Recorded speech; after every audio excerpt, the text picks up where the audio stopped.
Welcome to Madhu's embroidery and crafts. இந்த வீடியோவில் ஆரி embroidery designer blouse பற்றி பார்க்க போகிறோம். அதுக்கு இந்த மாதிரியான ஒரு நெக் டிசைன் ட்ரா பண்ணி எடுத்து வச்சுருக்கேன். பேப்பரில் ரவுண்ட் நெக்குக்கு ஏற்றாப்பில் இந்த மாதிரியாக டயக்ராம் எல்லாம் ஸ்டோன் ஒர்க், பீட் ஒர்க் எல்லாம் எங்கே வரணும் அப்படிங்கிறதெல்லாம் ட்ரா பண்ணி எடுத்து வச்சாச்சு. புட்டாஸ் எல்லாம் இந்த மாதிரி மார்க் பண்ணிக்கிடணும். பேக் நெக் வந்து இந்த மாதிரியான ஒரு ரவுண்ட் நெக். ஸோ நம்ம ஃபஸ்ட்டு பேப்பரில் ட்ரா பண்ணிவிட்டு அதுக்கப்புறம் நம்ம வந்து கிளாத்தில் ட்ரா பண்ணிவிட்டு ஒர்க் பண்ணும்போது ஃபினிஷிங் ரொம்ப நீட்டாக இருக்கும். இப்போ நீங்கள் பார்க்குறது வந்து ஃப்ரண்ட் நெக். பேக் நெக்கில் நம்ம என்னெல்லாம் டிசைட் பண்ணியிருக்கோமோ, ஸ்டோன் ஒர்க், பீட் ஒர்க் எல்லாம் கொண்டு வரணும்னு டிசைட் பண்ணியிருக்கோம் பார்த்தீங்களா, அது எல்லாமே ட்ரா பண்ணியிருக்கிறத அப்படியே ஃப்ரண்ட் நெக்குக்கும் இந்த மாதிரி ட்ரா பண்ணி ரெடி பண்ணி வச்சுக்கிடணும். தென் இப்போ ஸ்லீவ் எப்படி இருக்குது அப்படிங்கிறதையும் பாருங்கள். ஸ்லீவுக்கு இந்த மாதிரியான ஒரு 2 பீகாக் டிசைன் தான் ட்ரா பண்ணி எடுத்திருக்கேன். இது ஒரு ஜுவல்லரி டைப்பில் இருக்கிற ஒரு பீகாக் டிசைன். ஸ்லீவ் வந்து இந்த மாதிரி இருக்கும். இந்த ஸ்லீவ் வந்து ஒரு எல்போ லென்த்துக்குள்ள ஸ்லீவ் டிசைன். இந்த ஜுவல்லரி பேட்டர்னில் இருக்கிற இந்த பீகாக் டிசைன் வந்து எல்போ லென்த்துக்கு உள்ள ஸ்லீவுக்கு தான் நல்லாயிருக்கும். ஷார்ட் ஸ்லீவுக்கு இது நல்லா இருக்காது. இந்த டிசைனில் நம்ம எப்படியெல்லாம் ஒர்க் பண்ணியிருக்கோம் அப்படிங்கிறத இப்போ பார்க்க போகிறோம். இப்போ பார்க்குறது வந்து பேக் நெக்கில் இந்த மாதிரியாக ஃபினிஷ் பண்ணி முடித்து எடுத்து வச்சுருக்கேன். நெக்லைனில் செயின் ஸ்டிச், சில்க் த்ரெட்டில் chain stitch and loading stitch, piping thread கொடுத்துட்டு மேலே பீட் ஒர்க்கு கொடுத்து லோட் பண்ணி ஸ்டிச் பண்ணி முடிச்சுட்டு அதுக்கப்புறம் ஜர்கான் ஸ்டோன்ஸ்குள்ளே எல்லாமே முடிச்சிருக்கோம். Then continuous bead work, then stone work எல்லாமே ஃபினிஷ் பண்ணி முடிச்சிருக்கோம். பேக் நெக் இந்த மாதிரி இருக்கும். நெக்ஸ்ட் இப்போ பார்க்க போகிறது ஸ்லீவ் டிசைன். இந்த மாதிரி இருக்கும். ஸ்லீவில் பீகாக்கில் எல்லாமே chain stitch, beat work, chain stone எல்லாமே ஃபினிஷ் பண்ணி முடிச்சிட்டேன். இப்போ பீகாக்கில் இன்னரில் அந்த தோகை பக்கம் இருக்கிற அந்த ஸ்பேஸில் வந்து ஃப்ரெஞ்ச் நாட் ஸ்டிச் பண்ணிக்கிட போகிறேன்.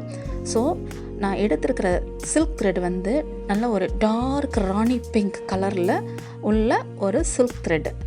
அதை 8 strands ஆஃப் த்ரெட் எடுத்து டபுளாக நம்ம நாட் போட்டுக்கிட்டோம் அப்படின்னோம்னா 16 strands ஆஃப் த்ரெட் கிடைக்கும். ஸோ அதை நீடில் இந்த மாதிரி எடுத்துகிட்டு French knot stitch பண்ணிக்கிடணும்.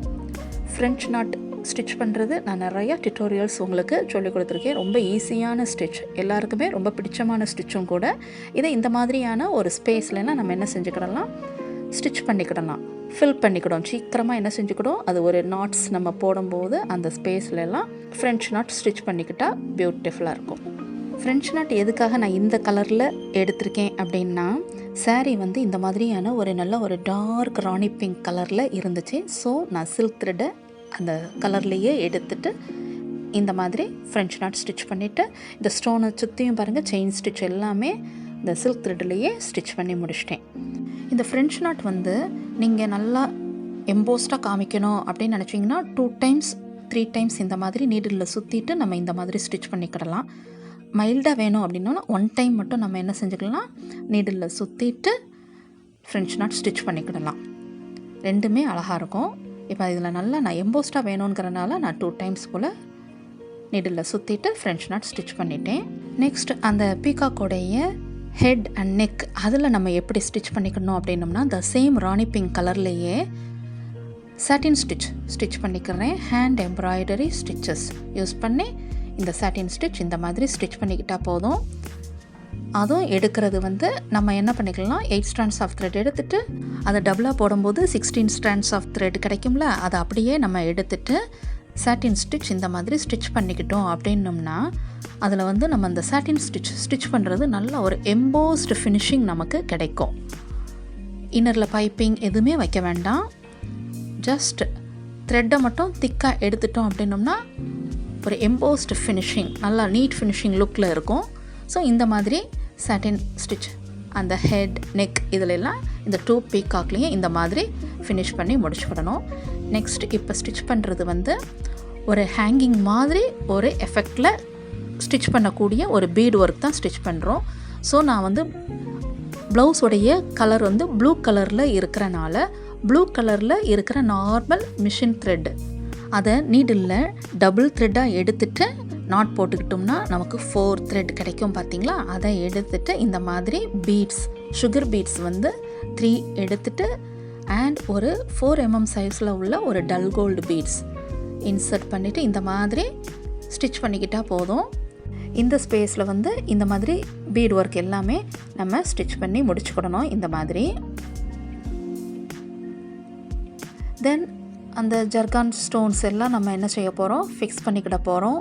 So already அந்த சக்கரி எல்லாமே புட்டாஸ், அந்த ஜுவல்லரி பேட்டர்னில் இருக்கிற அந்த மேங்கோ டிசைன் மாதிரி இருக்குது பாருங்கள், ஃப்ளார் டிசைன் மாதிரி இருக்கிறதுல எல்லாமே ஸ்டோன் தான் நம்ம என்ன செஞ்சுக்கிட போகிறோம், ஃபிக்ஸ் பண்ணிக்கிட போகிறோம். அதுக்கு எல்லாமே ஃபஸ்ட் வந்து இந்த சக்கரியை ஸ்டிச் பண்ணி முடிச்சுக்கிடணும். தென் ஸ்டோன் எல்லாம் ஃபிக்ஸ் பண்ணணும். ஸ்டோன் எல்லாம் ஃபிக்ஸ் பண்ணி முடிச்சிட்டோம் அப்படின்னோம்னா அதனுடைய ஃபினிஷிங் வந்து இந்த மாதிரி இருக்கும். யூஸ் பண்ணியிருக்கிற ஸ்டோன் வந்து ஒயிட் அண்ட் ராணி பிங்க், அழகான ஒரு ராணி பிங்க் கலரில் தான், அந்த பீகாக்குக்கு மேட்சிங்காகவே உள்ள ஜர்கான் ஸ்டோன். ஏன்னா சாரியும் நமக்கு அந்த ராணி பிங்க்கில் இருக்கிறனால மேட்சிங்காக நம்ம யூஸ் பண்ணுறது தான் பியூட்டிஃபுல்லாக இருக்கும். இப்போ இந்த எல்போ லென்த்தில் உள்ள இந்த பீகாக் டிசைன் ஸ்டிச்டு பண்ண பிறகு இதனுடைய ப்ளவுஸ் எப்படி இருக்குங்கிறத பாருங்கள். இந்த மாதிரி இருக்கும். ஸ்டிச்டு பண்ணதுக்கப்புறமா பேக் நெக் வந்து இந்த மாதிரி ஃபினிஷிங்கில் நமக்கு கிடைக்கும். எப்பயுமே ஒர்க் பண்ணி முடித்ததுக்கப்புறம் ஸ்டிச் பண்ணதுக்கப்புறம் தான் இந்த ப்ளவுஸோடைய லுக்கே பியூட்டிஃபுல்லாக இருக்கும். நெக்ஸ்ட் இதனுடைய ஸ்லீவ் எப்படி இருக்குங்கிறத பாருங்கள். Elbow length sleeve. ஸோ அந்த பீகாக் டிசைனில் நம்ம ஜுவல்லரி டைப்பில் எடுத்திருக்கிற இந்த பீகாக் டிசைனுடைய ஸ்லீவ் வந்து இந்த மாதிரி இருக்கும். இந்த ப்ளவுஸ் ஸ்டிச் பண்ணி முடித்ததுக்கப்புறம் ரொம்ப கிராண்ட் லுக் கிடச்சிது. கஸ்டமர் ரொம்ப ஹாப்பியாக ஃபீல் பண்ணாங்க. கஸ்டமருடைய நேம் வந்து அஞ்சனா. அவங்க தான் இந்த டிசைனை செலக்ட் பண்ணி இந்த டிசைன் தான் எனக்கு ஒர்க் பண்ணி கொடுக்கணும் அப்படின்னு கேட்டிருந்தனால அவங்க விருப்பப்படியே இந்த டிசைனை அவங்களுக்கு எம்ப்ராய்டரி ஸ்டிச் பண்ணி கொடுத்து ஃபினிஷ் பண்ணோம். ஸோ அவங்க ரொம்ப ஹாப்பியாக ஃபீல் பண்ணாங்க. இந்த ஃபுல் ப்ளவுஸுடைய வியூ எல்லாத்தையும் பாருங்கள். பார்த்துட்டு இதனுடைய ஃப்ரண்ட் நெக்கும் எப்படி இருக்குங்கிறதையும் காட்டுறேன். நீங்கள் பிகினர்ஸாக இருக்கீங்க அப்படின்னா எப்படியெல்லாம் ஒர்க் பண்ணிக்கிடலாம், எந்த மாதிரியான மெட்டீரியல்ஸ் எல்லாம் நம்ம யூஸ் பண்ணலாம் அப்படிங்கிறதும் உங்களுக்கு ஒரு ஐடியா கிடைக்கும். ஸோ நீங்களும் இதே மாதிரி ட்ரை பண்ணி பாருங்கள். இப்போ பார்க்குறது வந்து ஃப்ரண்ட் நெக் வந்து இந்த மாதிரி பேக் நெக்கில் நம்ம எப்படியெல்லாம் ஒர்க் பண்ணியிருக்கோமோ அதே இதுதான் ஃப்ரண்ட் நெக்கும் ஒர்க் பண்ணி முடிச்சிருக்கோம். Front neck and back neck இப்போ சேர்த்து பாருங்கள். ஒரு 1.5 இன்ச் அகலத்தில் இருக்கிற இந்த நெக் டிசைனுக்கு எல்போ லென்த் ஸ்லீவில் ஜுவல்லரி பேட்டர்னில் இருக்கிற இந்த பீகாக் டிசைன் உங்கள் எல்லாருக்குமே ரொம்ப பிடிச்சிருக்கும். இந்த வீடியோ உங்களுக்கு பிடிச்சிருந்துச்சுன்னா இது வரைக்கும் மதுஸ் எம்ப்ராய்டரி அண்ட் கிராஃப்ட்ஸுக்கு சப்ஸ்கிரைப் பண்ணாதவங்க சப்ஸ்கிரைப் பண்ணிக்கோங்க. பக்கத்தில் இருக்கிற பெல் ஐக்கானையும் கிளிக் பண்ணிவிட்டு அதில் ஆல் அப்படிங்கிற ஆப்ஷனையும் கிளிக் பண்ணிக்கோங்க. அப்போ தான் நான் போடுற ஒவ்வொரு புது வீடியோஸுக்கும் உங்களுக்கு நோட்டிஃபிகேஷன்ஸ் காட்டும். தேங்க்ஸ் ஃபார் வாட்சிங்.